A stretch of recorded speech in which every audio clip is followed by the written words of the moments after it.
آج کی خاص کہانی میں اب دیکھیں گے کہ کس طرح چچی بلی بارش کے موسم میں پکوڑے اور ٹھنڈا چکن بناتی ہے اور پھر اپنی فیملی اور دوستوں کے ساتھ بارش کا مزہ انجوائے کرتی۔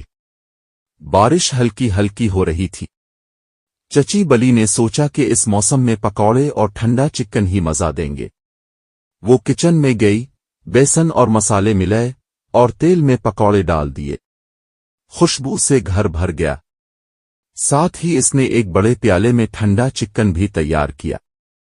جب سب کچھ تیار ہو گیا تو چچی بلی اپنے ماما، بابا اور دوستوں کے ساتھ صحن میں بیٹھی۔ بارش ٹپ ٹپ برس رہی تھی۔ سب نے مل کر پکوڑے اور چکن کھائے اور ہنسی خوشی لمحے گزارے۔ آخری میں چچی بلی کہتی ہے، دوستوں اور فیملی کے ساتھ کھانے کا مزہ ہی الگ ہے۔ اگر آپ کو یہ کہانی پسند آئی ہو تو اگلی بار پھر ایک نئی مزیدار کہانی کے ساتھ حاضر ہوں گے۔